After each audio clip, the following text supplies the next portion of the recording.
안녕하세요. 보존하세 한그루 치과병원 서울점 대표원장 윤범희입니다.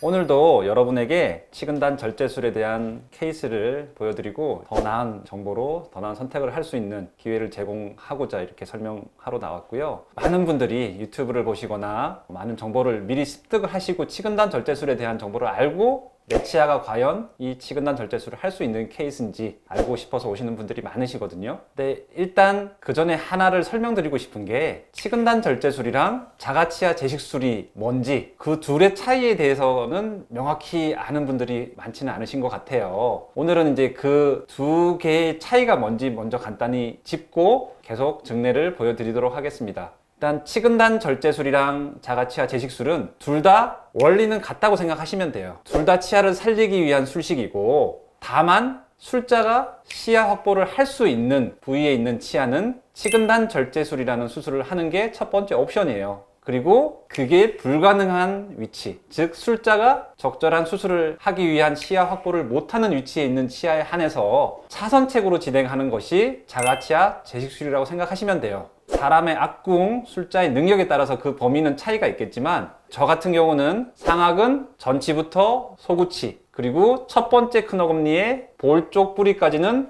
치근단 절제술을 할 수 있다고 생각하고요. 첫 번째 큰 어금니의 입천장 방향의 뿌리, 그리고 두 번째 큰 어금니 같은 경우는 워낙 안쪽에 있어서 육안으로 보기도 힘든데 현미경을 통해서도 뿌리 단면을 봐야 되기 때문에 도저히 그 깊이나 더 안쪽 방향에 있는 부위는 접근할 수 없어서 자가치아 제식술을 할 수밖에 없는 부위라고 생각하시면 되고요. 하악은 더 접근하기가 좀 힘든 편이에요. 하악도 전치부터 소구치까지는 치근단 절제술이 첫 번째 옵션이고, 첫 번째 대구치부터는 케이스에 따라서 자가치아 제식술을 할 수밖에 없는 그런 부위라고 생각하시면 좋을 것 같아요. 왜 첫 번째 옵션이 치근단 절제술이고 두 번째 옵션이 자가치아 제식술입니까? 라고 또 여쭤보실 수도 있을 것 같아서, 일단 자가치아 제식술이라는 거는 구강 안에서 직접 술자가 뿌리 끝을 접근할 수 없기 때문에 어쩔 수 없이 치아를 뽑아서 구강 밖에서 눈으로 보면서 처치를 하고 그 치아를 원래 있던 위치에 다시 집어넣는 술식이거든요. 이 술식 과정 중에서도 느끼시겠지만 일단 치아가 온전히 뽑힐 수 있어야 돼요. 손상 없이 잘 나온다는 전제 하에서 가능한 술식이고, 치아 뿌리가 많이 벌어져 있을수록 치아가 온전히 나오기 힘들거든요. 치아가 뽑히려면 치아 뿌리가 부러지면서 나오거나 아니면 뼈가 벌어지면서 나와야 되는데 확률 싸움이죠. 어떤 치아가 얼마큼 벌어져 있는지에 따라 다를 거기 때문에 우연 부담이 있기 때문에 마지막 방법이라고 생각하시면 되고, 치아가 뽑힌다는 거는 뼈랑 치아 뿌리 사이를 연결하고 있는 수많은 인대가 찢어지면서 치아가 뽑히는 원리예요. 어쨌든 찢어진 인대가 다시 들어갔을 때 재생이 돼야 되기 때문에 처음부터 치아를 뽑지 않고 진행하는 치근단 절제술보다는 차선책이라고 생각하시면 될 것 같아요. 쉽게 설명하려고 노력은 했는데 이해가 되셨는지 잘 모르겠어요. 그러면 오늘 재밌는 증례가 와서 한번 같이 설명드리면서 보겠습니다. 30세 여성분이시고요. 과거에도 제가 뵌 분이 있어서 기억을 떠올렸더니 저희 보존과 전문의 동기의 사촌 동생 분이셨어요. 이 엑스레이 상에서 보시는 것처럼 상악 좌측 첫 번째 큰 어금니가 염증이 생겨서 오셨어요. 신경 치료한 흔적을 보니 나쁘지 않아요. 굉장히 잘 돼 있고, 사이너스 트랙, 쉽게 말해서 보름 주머니라고 말하는 염증이 어디 있었냐면요, 첫 번째 큰 어금니랑 두 번째 큰 어금니 사이 이 부위에서 볼 쪽으로 이제 염증이 배출되고 있었고, 이 상태로 몇 개월 동안 염증이 커졌다 없어졌다 지금처럼 말하는 분들이 굉장히 많으시거든요.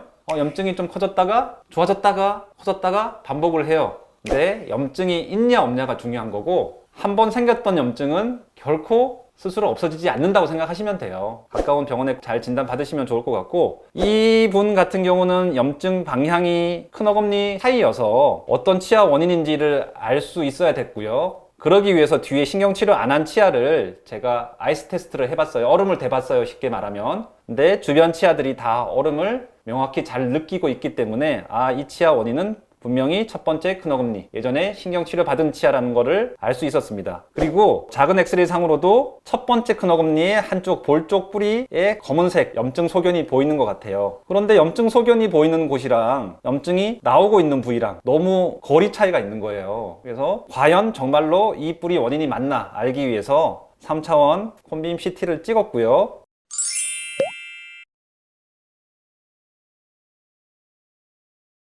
CT 영상을 보시면 골 파괴가 생각보다 많이 있어요. 보시는 단면이 해당 치아의 볼 쪽 단면의 치아고요. 그 염증이 뿌리 끝에서 시작해서 두 볼 쪽 치근을 타고 위쪽으로 올라오다가 다시 뒤쪽 뿌리 후방으로 염증이 나오는 게 CT상으로 보였고요. 다행스러운 거는 이 치아의 입천장 방향에 있는 뿌리가 염증에 전혀 이완되지 않았기 때문에 이 치아는 그래도 치근단 절제술을 할 수 있겠다라는 판단이 들었고요. 또 하나, 두 뿌리 중에서 뿌리 사이의 뼈가 많이 파괴되었지만 뒤쪽에 있는 볼 쪽 뿌리도 건전하였기 때문에 치근단 절제술을 진행하기로 결정을 하고 환자분 동의하에 수술을 진행하였습니다. 상악 같은 경우는 절개를 할 때 환자분들께서 염증이 있는 부위 상단을 절개한다고 생각하시는 분들이 많은데 보통 수술하는 치아의 한 치아 앞쪽에서 수직 절개를 하고요. 나머지 잇몸이랑 치아가 만나는 경계선을 따라 절개를 해서 그 절개된 판막을 거상하는 거죠. 거상하면